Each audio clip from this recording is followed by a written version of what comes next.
And welcome back to another episode of the Caffeinated Librarians. We have a full house today. We're joined by everybody. And going down the line, I'm actually going to start from the right-hand side. I'm Lewis. Hi. I'm glad to be here. I'm Katie. I'm Simona. I'm Ben. Hi, I'm also glad to be here. And I'm Joe, and I'm, happy to be here. Well, I'd hope you guys would be happy to be here. The last episode of the year. Woohoo! Yes! We made it, guys. We did it. We did. And we're growing. We survived the pandemic We did. so far.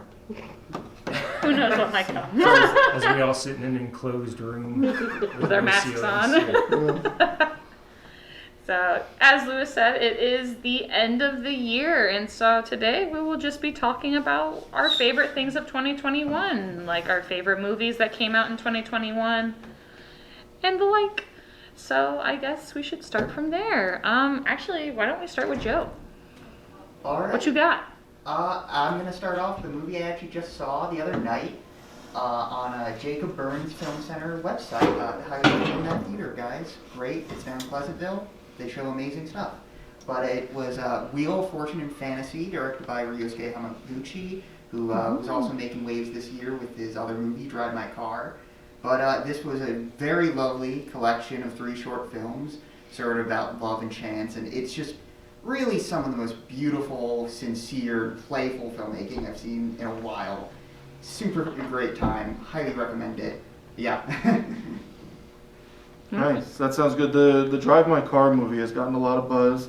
It was on Obama's list of movies to watch. It's Whose like 3 list? hours long. Whose list? Obama? Obama. He used to be the president? Oh, yeah. Yeah. I didn't hear Obama. I heard, like, Autobahn, and I was like, birds. But yeah, pretty epic. Definitely. Yeah, no, I highly recommend checking them out. I'm definitely going to try and do a deep dive on Hamaguchi stuff, because this really clicked with me, so. Are we going one by one to each person, or are you doing this whole list at once? No, it's just one at a time. Okay. I'm going to have to go with, came out about 10 days ago, maybe a week ago, Paolo Sorrentino's Hand of God. I heard about almost that. started watching that the other night. This director, I honestly, he's been hit or miss for me as a director overall, but when he lands, it's to the moon, and he did so with The Great Beauty back in 2013, and he's done it again. Other than The Young Pope and The New Pope, which is an incredible series on HBO, which is fantastic. Young Pope rocks. Yes. But so he's been busy with that, and that's just on a different level, even for HBO programming. But this film is everything that I love about what movies can do. And I don't want to talk about any particular moment, but there are moments that are so gorgeous that you're transported almost out of your body when you're watching it. That's and such a good feeling. there's very few directors that can do it that well. I don't want to say aggressively, but just that powerfully. Alright. So I don't really have any movies on my list. They're just going to be shows. You mean just shows? TV shows this is the golden age of television right now, you know? Yep. Yeah. So the first one is a Korean show. It's called Hellbound, and it premiered on Netflix November 19th. It's based on a webtoon written by Yo Sung-ho, and he also directed it. It's 6 episodes. So basically, you get a visit from this angelic being who will let you know when you're going to go to hell and the time that you're going to go to hell. And then it disappears. It doesn't tell you why you've been condemned to hell. It just says you're going to go. And eventually what builds up around this is this cult that, like all cults, sort of takes advantage of the weak-willed, weak-minded, and basically what happens, how things spiral out of control from that moment on. And there's heavy government involvement, and also how radical sanctions build up around this, and how people literally, the sentences to hell are actually televised. It's a really great drama. It was actually, I think, trending I don't know if it was top 5 or top 10 of Netflix at that time, so I would highly recommend it. It's a good drama, and it is based on this webtoon. And I think they will be getting a second season, so. Oh, that's good to know. That's actually on my radar of things to definitely watch. So Yeah, it's well worth a watch. So,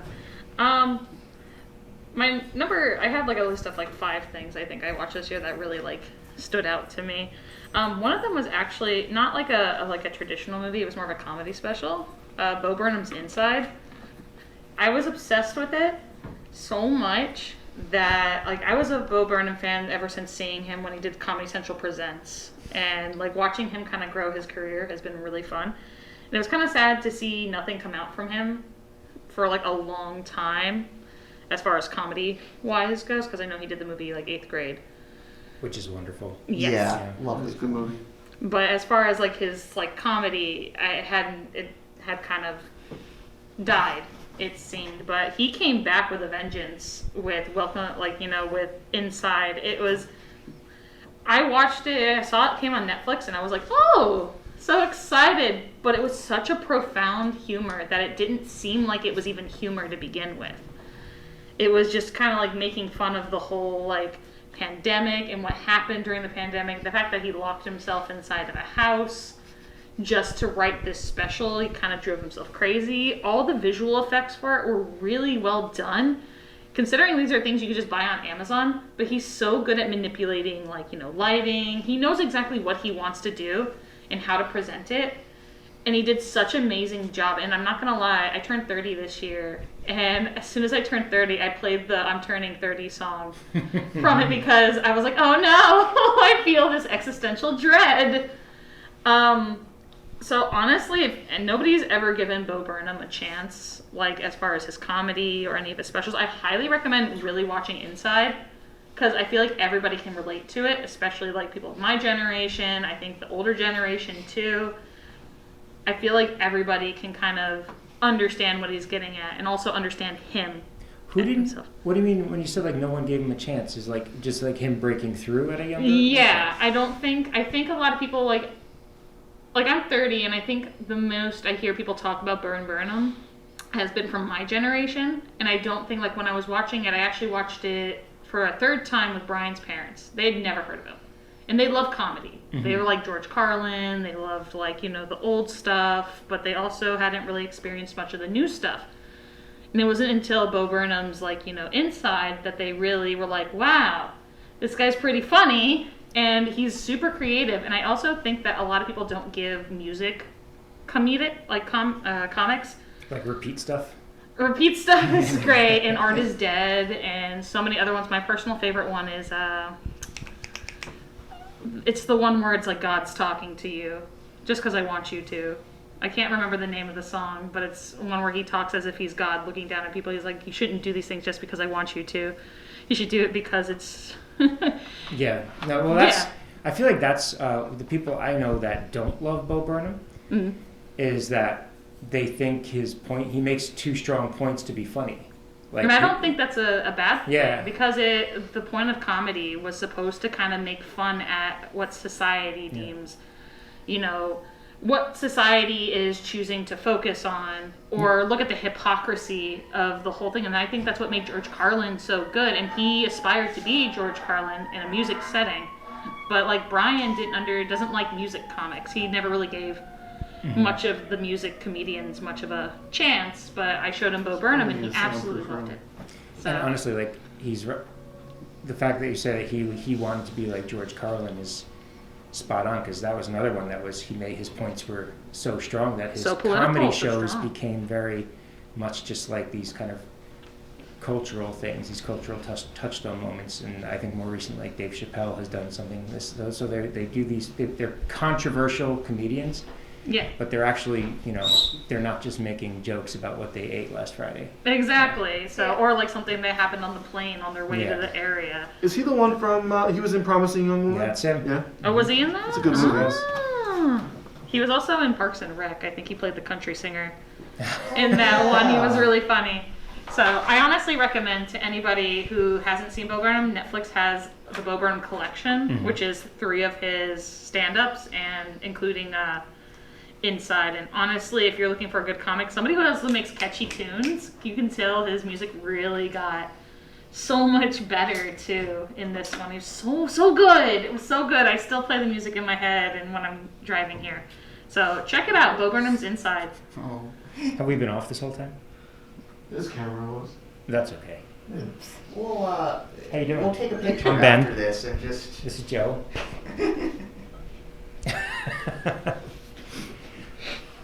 My turn? Oh yes. Yeah, you Okay. still have a camera. Well, so I've been to the movies all of 5 times this year. Mhm.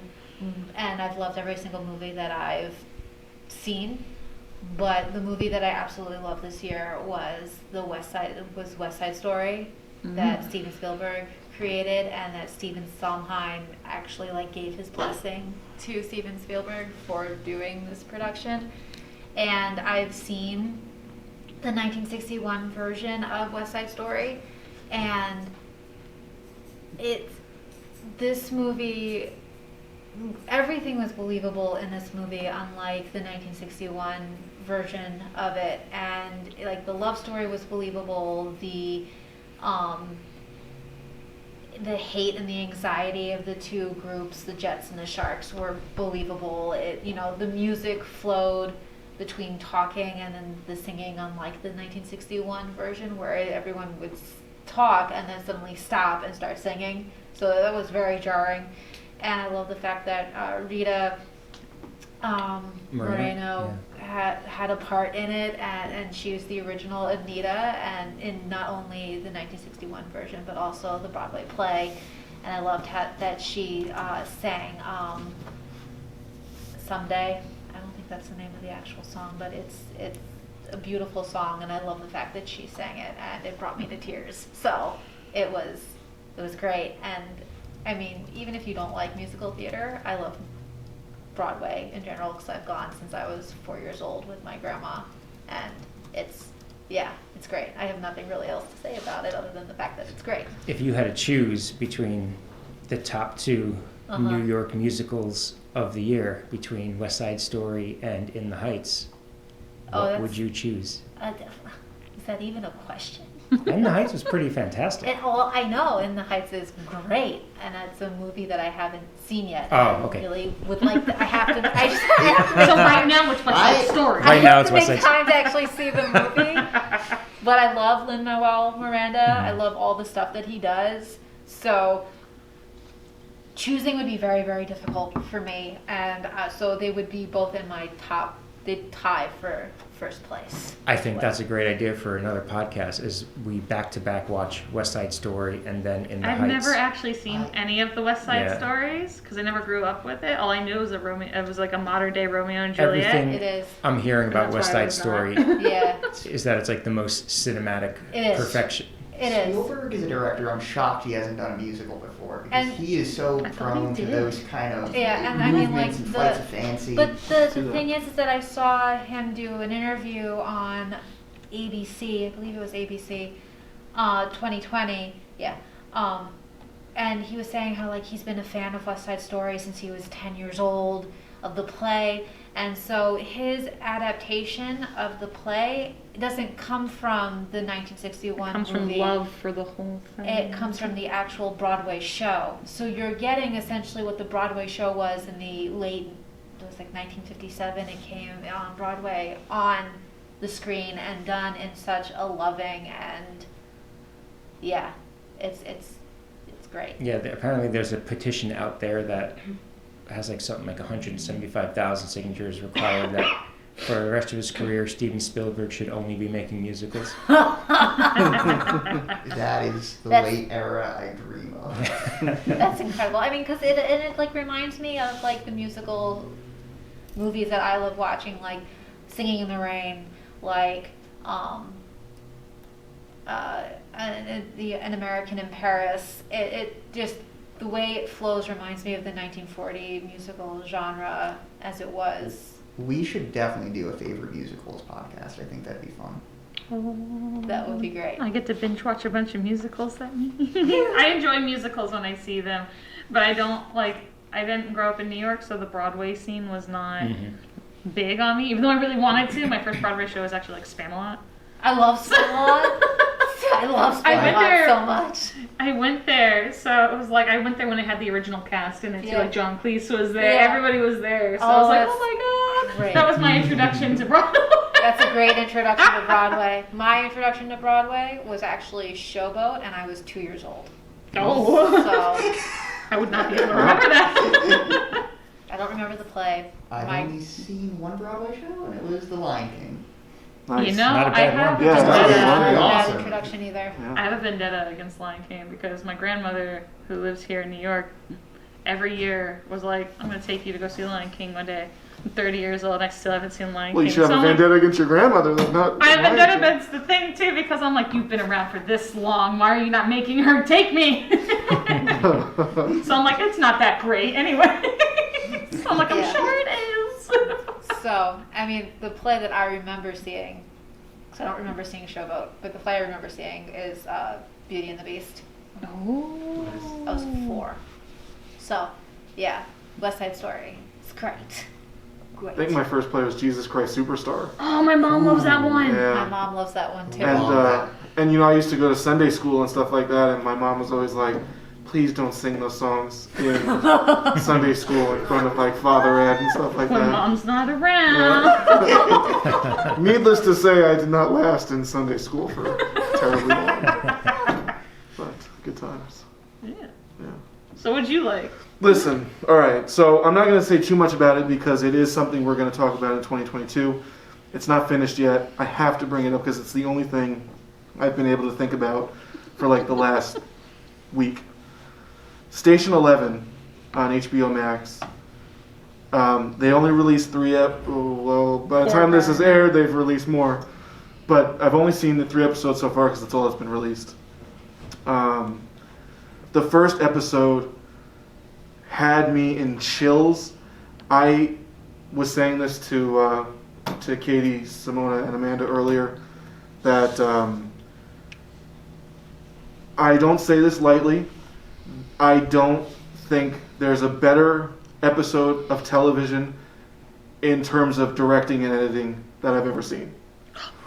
It was That's big. magnificent. Big words, big words. In fact, when I finished watching it, the first thing I thought of to compare it to was the season 6 finale of Game of Thrones, and how I thought that was perfectly edited and filmed and shot. Was that when Cersei blew up the... Okay. It was. You know. Wow. Spoilers. That's strong talk. Yeah, that's also when you find out that Jon Snow is actually a Targaryen and everything like that. Spoilers. Big spoilers, I know. Yeah. Well, at this point. Oh, yeah. Spoiler. Okay. Look, So there's this part where, and again we'll get into this, I hope, if you guys want to talk about it.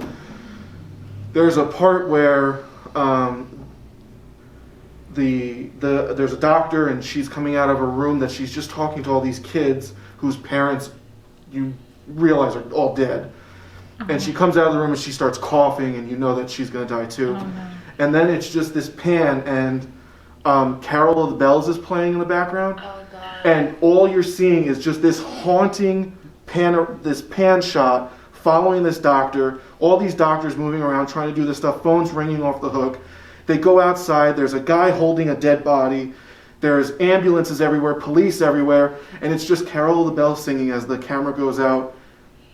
I'm getting chills right now thinking about it. It was the most amazing sequence I've ever seen. Merry Christmas. Yeah, right? Yeah.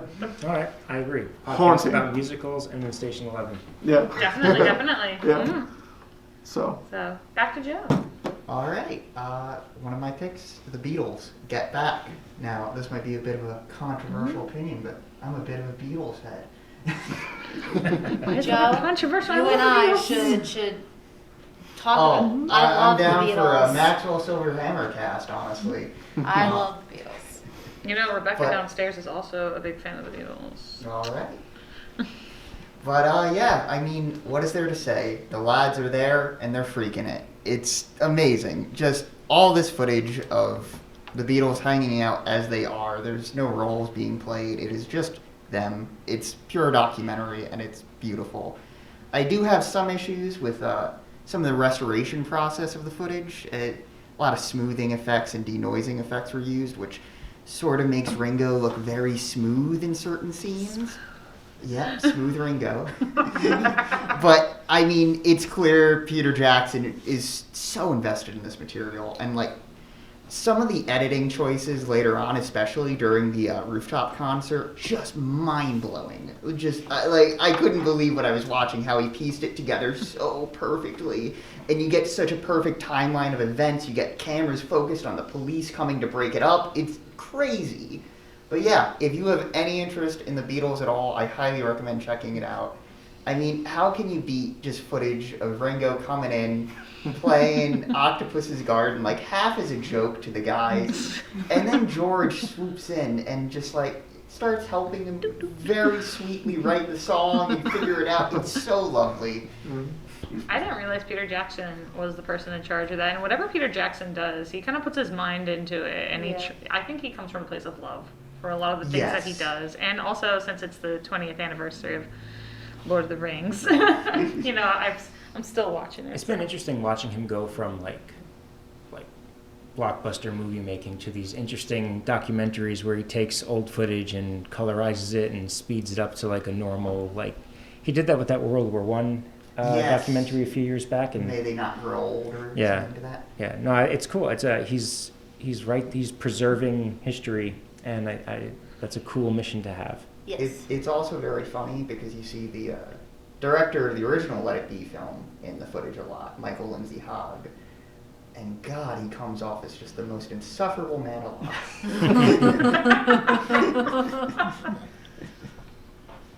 Well, in keeping with, I mean, we are talking about like these really high-level artistic achievements, and I would be remiss to not mention my next film, Best of 2021, Godzilla vs. Kong. Yes. Which, Something that I've wanted to see that I haven't seen yet. I haven't seen it either. I was waiting for the hype to go down. I was not like...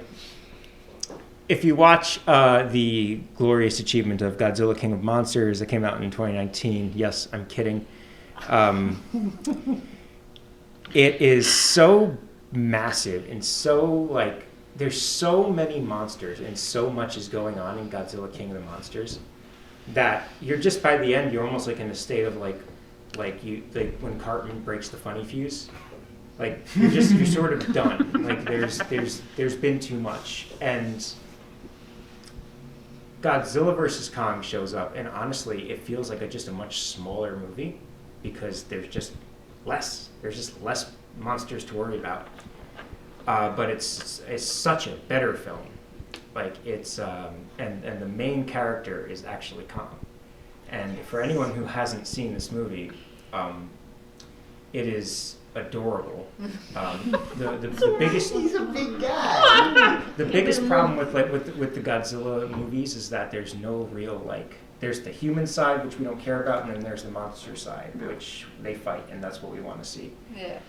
Where they bridge the gap in this movie because there's this relationship between Kong and this little deaf girl. Yes. And all of a sudden, it's like some genius figured out the one basic thing that you needed to make a movie like this really work all the way through. And it's like, make us care about both. Yeah. And I don't want to spoil the fights. They're Please glorious. Don't. My heart was set on one particular monster, quote unquote, winning, and I would say that it didn't work out the way I thought it would, or in some ways how I hoped it would, but then it did. You've never seen, I mean, we live in a time where like we're so jaded about special effects that like, to have something that like is so advanced that you appreciate what you're seeing on camera in a way. Like every little like Kong hair on his massive 300-foot body, still smaller than Godzilla. All this, their first battle is on like a battleship in the middle of the ocean, and Kong is like tranked on sleeping medication.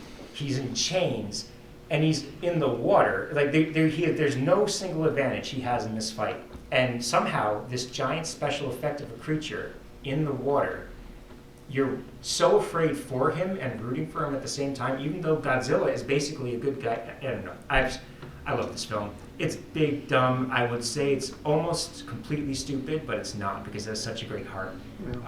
I've watched it probably like 7, 8 times. Wow. I'm a big fan of kaiju movies. Yes. And especially like the 60s and 70s stuff, I adore it. And this was the first American kaiju movie that I watched, and I was like, they nailed it. They did it. They actually made one. Like, and it has all these things that make the Japanese one so much fun, and it does it. It pulls it off, and yeah, no, it made me very happy. And they do the smart thing. Adam Wingard is the director, and he's like this interesting indie film director.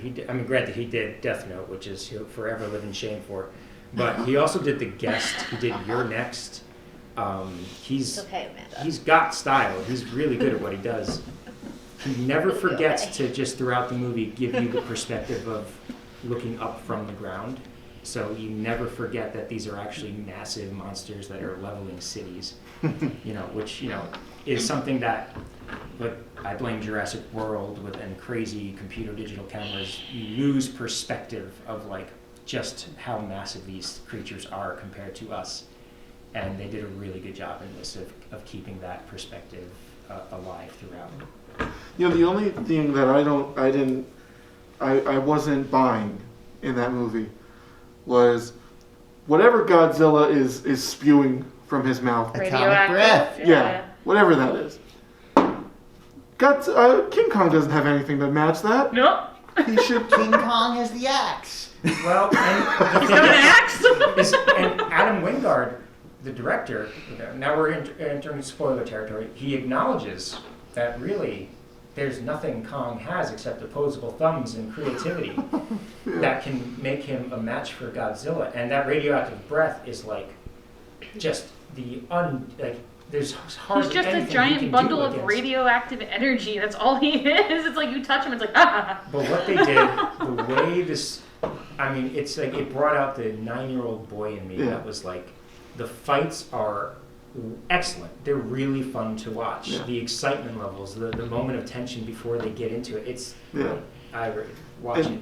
Going in that same vein, I think that came out in March, right? Mm-hmm. And I think that was like maybe the first big movie that came out kind of after the pandemic and everything. Yeah. So I think that I was really, really, I remember being very, very excited for it and not being disappointed in it. It was what it was supposed to be. It was entertaining, and they did a good job with it. And that movie's going to be remembered as like the first big movie that was brave enough to come out during the pandemic. Yeah. And I think it's going to have like this little time capsule in history of like, and it deserves all the credit it gets. Anyway, I've talked too much. I'll forgive you for bringing up Death Note. I'm just going to say Godzilla is my favorite. I love Godzilla. You should watch it. We have a large collection of the Godzilla movies here. Actually, Godzilla vs. from some of the old Kong. claymation ones. We don't have the Anno one, which we should. But Shin Godzilla is so Honestly, and Kong Skull Island is extremely underrated. Yeah, that's a fun movie. Yeah. That's only when he's fun. 100 feet tall. giant dinosaurs, that's what I'm here for. Now, I just hope they bring in Jet Jaguar in the next Oh one. god. Love Jet Jaguar. If we do a podcast about the Godzilla and Kong movies, I have a lot more opinions I want to share. Until then, I'm not spoiling Yes, a yes, single yes. thing. Yeah, I have to see it first. Yes. All right, so my other one is Midnight Mass. I won't talk too much about it because we did an entire podcast on this. Check it out. But yeah, so that premiered on Netflix September 24th. It's part of the trilogy series, The Haunting of Hill House and The Haunting of Bly Manor. So if you want to find out more of my opinions, check out the podcast that we did on that. But that was my number 2. It was such a good show. It was a really good show. It sent my mom back to church. Oh, yeah? Really? I She feel like it loved- would make you not want to She go. loved the Shit. sermons of Hamish Linklater so much that she remembered why she used to love going to church, so she started going back. Aww. And I was like, ew. This is a show that makes you not want to do. I guess I'm next. So this was a big year for anime. The past 2 years was a huge year. We saw a huge surge of like people who bought like graphic novels. We saw a bunch of streaming services that were getting tons of money as nobody had anything better to do but binge watch anime series. Now, this movie technically came out in Japan in 2020, but I decided to wait for it to come out in 2021 on Netflix because it was an exclusive. My number 4 pick for the year was the Violet Evergarden movie. It is the end to a series that is probably one of the most visually stunning, beautifully written, makes me cry every episode after 2. The movie was the end to a whole series. Oh my god, I've been waiting to buy this movie too. As I said, it's a visually stunning. It's done by an animation studio that unfortunately during 2020 had an arson attack, and they still managed to pull off something so spectacular and gorgeous. All the colors are so vivid and bright, but also so Violet Evergarden, the TV show, follows a girl who is trained from a young age to kind of be this instrument of war. She's a soldier, and she ends up meeting the commander, as she calls him, and he ends up trying to treat her as a girl and not solely as a weapon. But as their relationship grows, he ends up uttering the words "I love you" to her. And after the war, she ends up losing both of her arms, and she doesn't quite understand what the words "I love you" mean. So it's all just a journey. It's about the importance of words, feelings into words. Because in this warlike society, it takes place after the war, in which you have women who are called dolls, who majority of the population can't read or write, or can't write. And so dolls are women who will go and they'll travel to see you with typewriters, and they'll write letters that convey your feelings and send them. So she ends up taking on this job and not quite understanding human emotions, as she was just kind of a tool for war. And it's all written about the importance of words that have when it comes to conveying feelings. And she learns what love means to different from each experience she has. And it is one of the most heartbreaking, happy, tiered animes I've watched in a long time. And when the movie dropped, I was just so excited. It dropped in October, and I waited a while to watch it because I didn't want any spoilers, and I stayed away from it. But it's a 2-hour and 20-minute end to the whole show. Just utterly gorgeous, satisfying. The end was everything I wanted it to be, and I cried 2 minutes into the movie. I cried. I was already like, no! I'm like, give me the tissues. Anime has such a bad rep for being kind of cartoonish or overly sexualized in some people's eyes. It's either those two. If you think it's an animated thing, it's for children. Or sometimes when you look at the designs of the characters, people are like, ugh, that's kind of weird. But Violet Evergarden is very, in a sense, conservative, but also I think is an anime that transcends that boundary of being something that everybody should at least watch, in my opinion. If I had to recommend an anime to somebody who doesn't watch them, but is looking for a beautiful anime to watch that'll get them into it, Violet Evergarden is there. And the movie was just an amazing end to the entire franchise. And I highly recommend it, because I've been thinking about it for weeks. So Sounds like if you want a good cry. it's such a good cry. You just want a reason to cry. It's just like, so. My turn? Okay. So I actually thought of 2 other documentary. One's a documentary series, the other one's just a documentary movie. So I definitely have more than just 2 that came out this year that I really liked. So for my second one,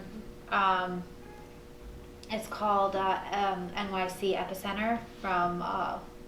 Goes from 2020 to 2001. So it's done by Spike Lee, and essentially he goes backwards from when Elmhurst was the epicenter of the COVID pandemic to 9/11, and he has elected representatives interviewed. He's got frontline workers and nurses and doctors that were interviewed. He's got activists and actors who live in New York City who for many, many years. He interviews. Jeffrey Wright, Daniel Craig. That was a riot. Yes, that was great. Mm. That was great. And it's just like he goes through all the, and like, I mean, and then as we get closer to the 9/11, what happened on 9/11 and all that stuff, he talks to firefighters and police officers and EMTs and people who have COVID, not COVID related, but 9/11 related health issues, like George Pataki, who went down to Ground Zero after 9/11. He talks to the environmental, like the EPA representative or spokesperson of the time, saying like, well, you said that the air was fine, and then she clarified that the pile was the one. So like he has all these archival videos, and he gets perspectives from so many other people that were there on 9/11, like especially from these two French brothers who were following a Proby firefighter, and they ended up getting caught in the 9/11 disaster while they were there, and seeing their perspectives. So it's probably like, I want to say 10 hours, right?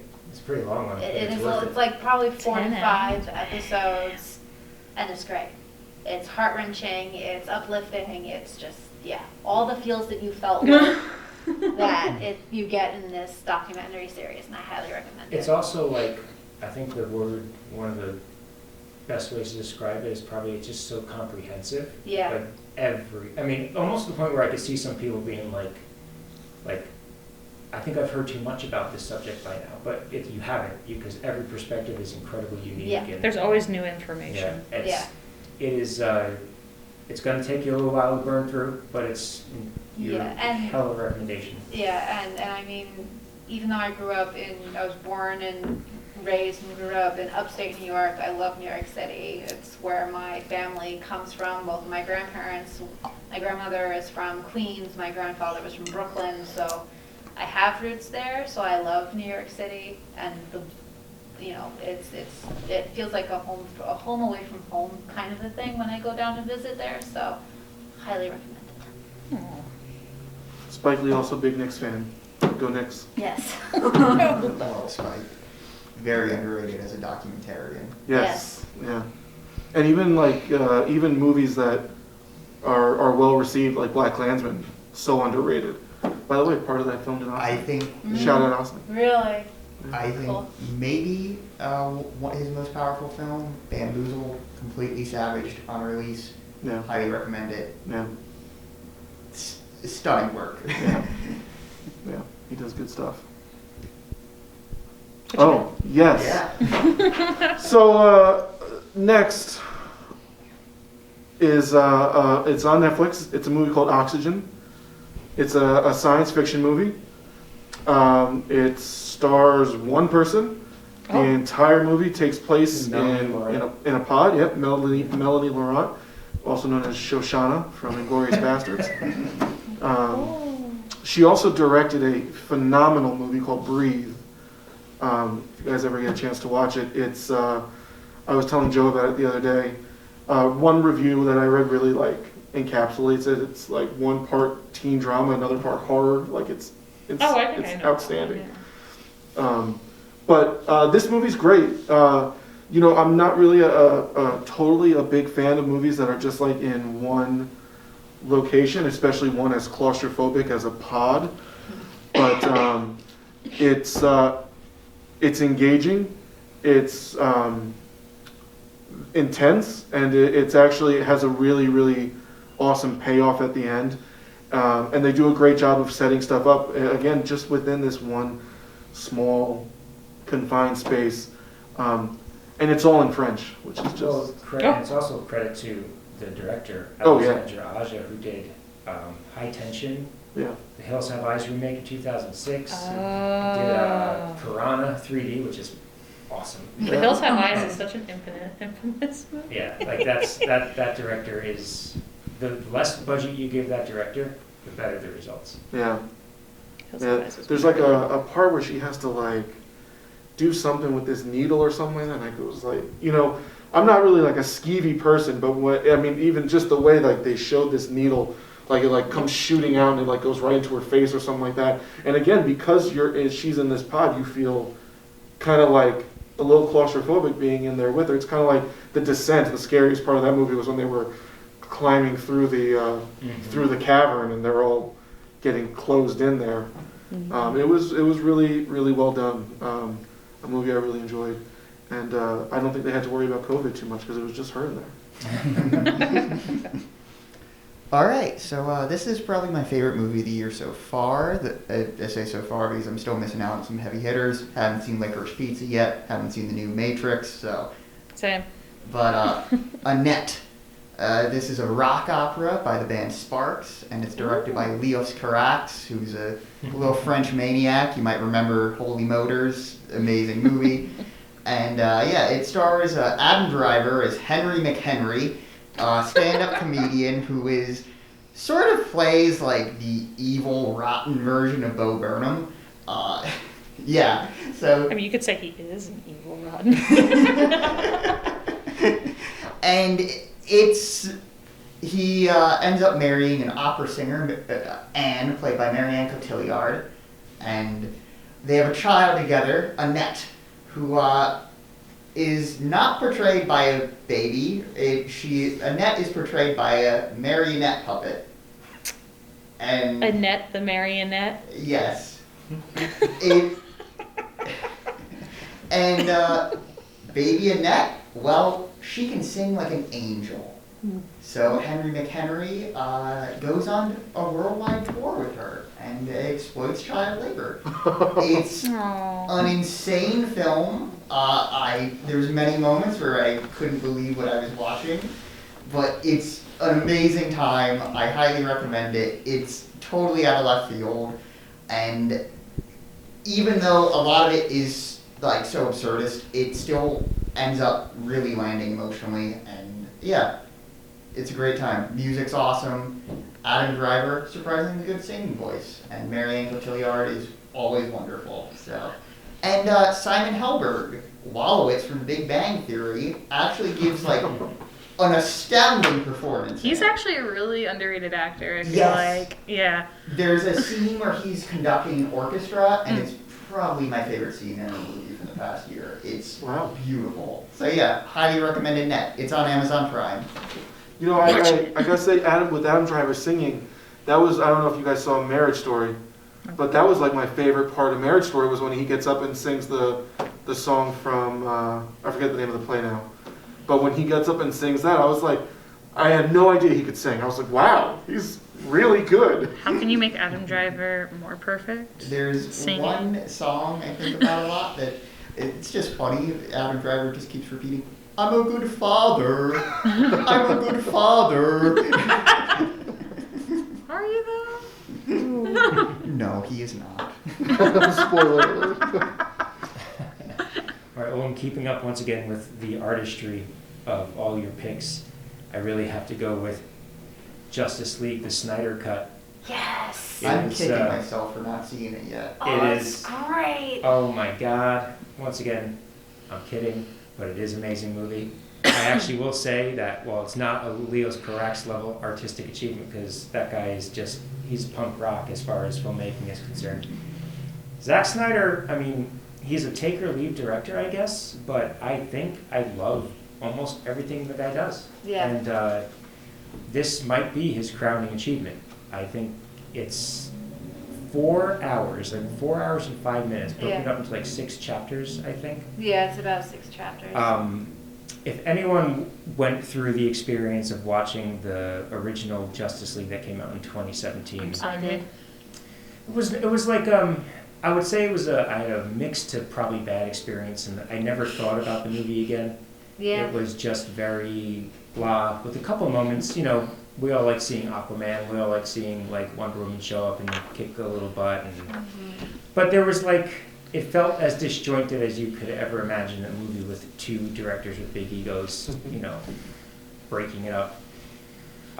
Watching what Zack Snyder meant to do and realizing that he really did have a great idea for this series, and his version of the Justice League was great. Every character gets their due. Yes, there's a joke that like the movie would be 25 minutes shorter if there was less slow motion, but all those moments of slow motion are really well made. The music choices that Zack Snyder makes. I mean, an obscure Nick Cave song shows up in this movie too. Oh my god. In like moments that like are so beautiful that you're like, why? Zack Snyder made this? Like, he's who I love, but he's 300 to me. He's Sucker Punch to me. He's you know, I thought, and I love Batman vs Superman, but I know I'm by myself. And I'm with you. I was one more person who loves this movie. I was against Zack Snyder for a long time, which I now realize was stupid. And I watched Batman vs Superman, I think for the first time this year, and I was like, oh my god, this is actually awesome. And especially if you watch his extended cut. Yes. Yeah, it's just on a I different... feel like if there's an extended cut of anything, you just forget about the original and just watch the extended cut. Yeah. Except Rob Zombie's Halloween, which is a disaster of a extended cut. Really? His I original haven't cut watched is it actually yet. Yeah, that's one of the ones I haven't watched. The extended cut of 2 is very good. Is very good. Yeah. Much better. Also, Alien, right? You don't watch the extended cut of Alien, but you watch the extended cut of Aliens. Yes. Oh yeah, the Yeah. director's cut of Alien is so weird. It's just Ridley Scott making a different movie out of it. Yeah. Like, Heck yeah. But what is the greatest extended cut that exists today? Lord of the Rings? Before Snyder Cut? Lord of the Rings? Kingdom of Heaven. Ridley Scott's Kingdom of Heaven. I'm telling you, you want to see one movie that's a completely different movie from the original? I digress. I'm sorry. The Snyder Cut is... People are like kind of poo-pooing because they're like, it's not as good as in Avengers Endgame. It's like, okay, I agree. It's not as good as Avengers Endgame. But it's not Avengers. Exactly. It's Yeah. the Justice League. It's doing a different thing. It's going for a different vibe, and I've watched it more than I've watched Avengers Endgame. And I feel like if you want to think like what makes the best movies in your life are the ones you keep going back to. And I think Yeah. I've gone back to that movie 3 times, and it's 4 hours long. And it's like, you know, I've watched it from beginning to end more than I've watched hour and 48-minute movies. So. Yeah. I also just really have to respect that Zack Snyder got back a movie that was taken away from him. Mhm. Yeah. That is something that is so... Well, I think also that attributes to the fact that we had a huge fan campaign for it. The Yes. actors really were behind that they wanted Zack Snyder to come back after losing his daughter to make this movie again. Yeah. So. And his daughter is like, the love for his daughter is all over this movie. Yeah. And just it's this kind of like, what's the word? Meditation on grief, and Yeah. it's amazing. Anyway, highly recommended. Great Christmas watch. Not the last movie I want to talk about, so I'll shut up.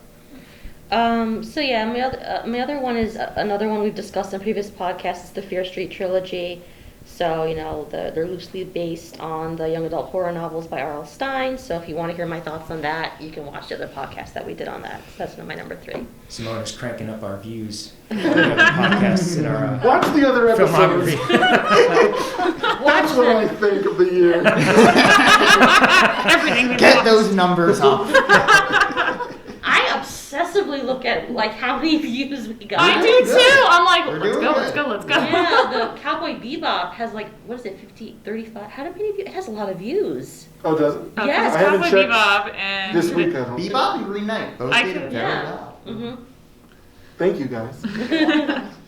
Because I realize what time it is, I'm not gonna skip them. I'll just say what my 3 and 2 were, and I'll just leave the 1 till it comes back around one more time. I wouldn't be shocked if we can go to 310. Okay, yeah. Do it. So number 3, I said Chongqi and The Legend of the Ten Rings. Because I haven't seen Spider-Man yet, because Spider-Man's my all-time favorite Marvel hero. Shang-Chi was one of those movies. I actually went to the theaters. It was my first movie this year. I went to see it theaters because we've been COVID restricted for everything in our house. So it was the first time we moved to Queens and we went to a little movie theater. We were date night time. One of the most fun Marvel movies I've seen. It has so much fun with itself. It's so beautifully done. Yes. The action scenes are so cool. And I love the lore and the mythology behind it. I want 10 of those little winged faceless creatures. Oh my god! I looked at the movie and I was like, 20 of them. I want 20 of those things in my house right now.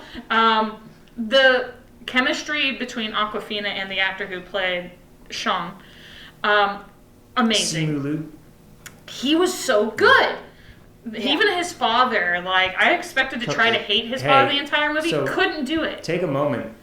This is the official, like, Western arrival of Tony Leung. I love my boy Tony. He did such a good job because I loved his character that he was desperate enough to listen to an outside voice.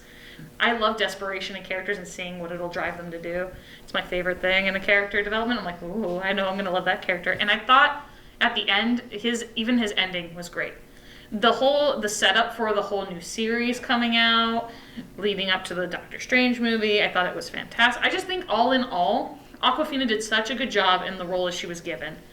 Because I think she came out in Disney with Raya, the animated film, which I didn't think was awful. Everyone was hating on it. I really liked it. I really liked it. But she did the voice acting in that one. That was the first time I'd heard of her. And I was like, okay. And then I saw some of her other stuff. But this role that she was in, fantastic for her. She could be serious, but she could also be funny. And I think it was a perfect mesh for her character. And I also kind of shipped the two together. And I'm not quite sure if they got together. But still, you actually had a woman who wasn't in the Marvel Universe, or a lot of movies that I've seen when it comes to the superhero thing, wasn't like a love interest. It was more like best friend family love, more than like, oh, she's a damsel in distress, and I'm like, I gotta save her because I love her. No, you love her because she's family. And I love that you can finally have a girl character and a guy character just be friends, be close friends. And it was such a good representation of that. So I loved that. Everything about it was just great. I can't wait to see more. Can't wait to see the sequel. It's probably my favorite Marvel movie right now because of how much fun it just was. And Ben Kingsley was so funny. Trevor Slattery. Yeah, he was great. And if you love Tony Leung, In the Mood for Love, Chungking Express, Infernal Affairs, Grandmaster, there's so much to watch. Hero. He is. I've seen Hero. Okay. I've seen Hero. Yeah. Chongqi Express, one of my favorite movies of all time. Yep, it deserves all the accolades. He's it ever done gets. so much. My number 2 was another movie I only saw in theaters because it had to be. It was Dune. Desert Power. Dune. Dune was just such a good. I love world building. It's hard with sci-fi shows because I think a lot of them are getting them right now because you had like Expanse, who does a fantastic job of world building, getting to know each faction that's going down and what their views are and what's going on. Dune, this new one, I like that it took its time. I know that it wasn't as exciting as maybe part 2 is going to be, but the setup was great. The setting was amazing. I loved the acting. All of it, I was so excited that 2 hours didn't even feel like 2 hours when I was in the theater because I was just like, I'm so into this right now. And when you think about the 80s film, it's like, 80s film is the 80s film, and it's a cult classic, and I do love it. Poor David. He didn't know what he was getting into. Yeah. I love the setup, and I love that they ended it just enough where you're like, okay, now I know what's going on, so now when part 2 drops, it's going to be mad chaos, and I I'm lost my waiting for it. mind at the shot of the worm riding right at the end. Yo, I was so happy. I was waiting for somebody to get on it. I was like, I want to do that. I love the worms. They're creepy. They're so huge. cool. And I'm like, yeah. Have you seen the sci-fi production that was done in the early 2000s? I haven't. I've heard good things from diehard fans of the books. Yeah, I Which we have here at the library. I actually managed, I was very proud of myself to read the first book because I made it a goal because I wanted to. A lot went over my head, I will admit it. I couldn't understand a lot of what Frank Herbert was That's trying why to I was saying convey. that sci-fi has such a hard rep, especially in Yeah. literature. Yeah. Because you have books like Annihilation, which are like that big, Yeah. and then you have Dune, which is like, boom, here's a big old book, and you're like, But oh. it's a rich world, rich characters. But yeah, I tried watching the 80s film. I got too grossed out. Fair. The Baron's makeup is so disgusting. It's what he's supposed to be. Even the one in this one was just gnarly. He was just wet and oily and greasy. When- but I when love he the started actor who floating. played him. I think it was... Stellan Skarsgård. Yeah, I knew it was a Skarsgård. Couldn't think of what his first name was. But I had just watched Chernobyl before watching Dune, I was like, oh, that's the guy from Chernobyl. I'm like, he's so good. Yeah. But he was gross and creepy, but I was like, that's what he's supposed to be. He's just moist. And I didn't like that about him, but I was like, ugh, you get the feeling for it. So those were the two. I'm going to hold off on my number one unless... Yeah, I'll hold off on my number one to go to Katie. Okay, so this is a movie that I love. It's not really a movie, but it's a documentary film. And it was also released on the 9/11 anniversary, and it's called Extra Innings, and it's all about how baseball helped to bring baseball and like how sports brought back joy to people who lost loved ones during 9/11, whether they were working in the towers or firefighters, police officers, or EMTs. And I am a huge Met fan. So to see all the old players that I grew up watching when I was a kid was great. I remember Mike Piazza's home run hit after 9/11 when they played that game at Shea Stadium. Against Fort Atlanta, Worth. fighting for a division. Yes. Yeah. It was a huge game. Yeah, it Huge was. It moment. was great. And it brought back the reasons why I love baseball and the Mets. And it just goes through like kids who were lost parents, how baseball helped them, how it's how sports really helped to heal an entire city, and it was great. Yeah, they really get into George Bush's throwing out of the first pitch in Game 3 of the World Series, and how they had people, because you didn't know. Yeah. So they had people across on other buildings with like rocket launchers because you just didn't know. They had snipers everywhere. The president was wearing like a bulletproof vest. The CIA there was a CIA operative who was dressed as an umpire.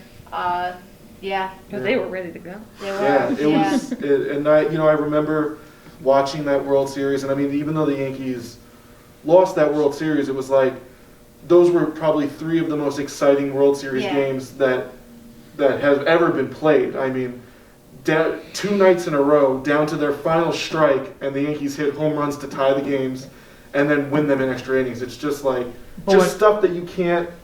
Stuff that doesn't happen in real life. No, and what was really great too in the documentary was that you had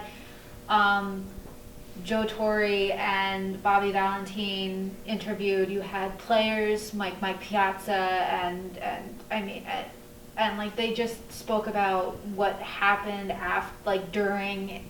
before, during, and after 9/11 and how they felt about it. Like they had Derek Jeter's interview from earlier on, and I mean it was, so you got perspective from fans, managers, and players, so it was great. And both that documentary, Extra Innings, and NYC Epicenter are both on HBO Max. So is the Extra Innings focused solely on baseball? Yes. Okay. It's funny, like we were talking about, like what movies end up being like the best movies over the years is like the ones that you keep going back to and thinking of. Like that World Series, all I think about is Derek Jeter's game-winning home run, which wasn't obviously they lost the series, but that's the moment everyone remembers. Yeah.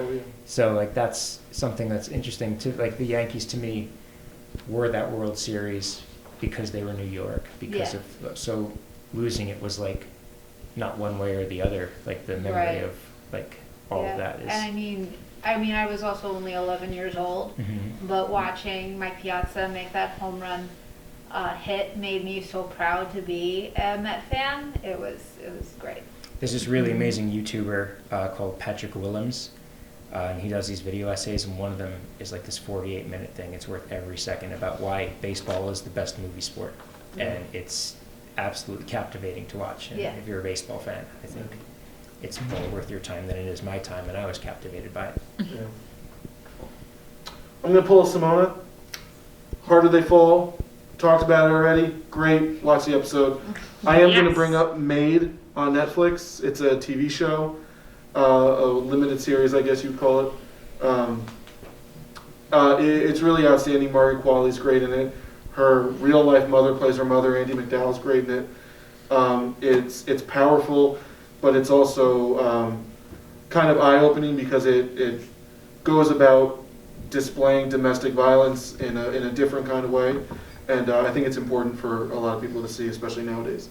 So, rapid fire. Let's go number one. Gonna quickly, I already did my number one movie, so You I'm already gonna did. quickly shout out my 2 favorite TV shows of the year. Succession Season 3. Everyone was on fire this season, especially Kieran Culkin. Yes. They went very interesting places with Roman. Yeah, and of course, Jeremy Strong. What an actor. Check it out. And Joe Pera Talks With You had its 3rd season. It's an Adult Swim show, but it's very against their mold. It's a slow and sweet show where a very nice man tells you about some of his favorite things. Sounds like Between Two Ferns almost. It was very weird. Yeah, oh my god, Joe Perez, when he's talking about The Who at church. That It's, like, episode is legendary. Classic. Okay, number one movie of the year for me. I mean, I love The Green Knight. I think you guys should go watch that podcast. That's not the one, though. Number one movie, give it all the Oscars, Cruella. I can't believe I forgot Cruella. Cruella Great choice. is... I can't believe Disney even let this movie be made. Yeah. It's so good. It's dark. It's like... It's fantastic. Just give it all the awards. Give Emma Stone all the awards. Just forget it. Forget everything else. Granted, I haven't seen Power of the Dog yet, and I haven't seen The Matrix yet. And you haven't But seen West Side Story I yet. haven't watched West Side Story yet. God. Or But behind. until then, give everything to Cruella. I can't sing the praise of this movie enough. Worth watching 5 times in a day. Couldn't agree more. Okay. Yeah. Another I'm one. finished.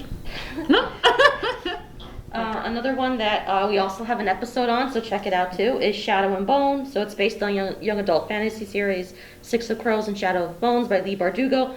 Both fantastic series that we own in the library, so come and check it out. Very popular young adult novel series. Yes. So like I said, we have an episode where we talked about it, so go check it out to hear my thoughts. All right, so my number one movie of the year is another anime film. It is the Evangelion 3.0 plus 1.0 Thrice Upon a Time. It is the end of one of the greatest animes of all time. 25 years it took this man to end this series. Hideki Anno did Shin Godzilla before he even came out with this movie, and we were all really upset about it, but we were all really excited that he came out with a movie, but we were all really upset that he just would not work on this movie.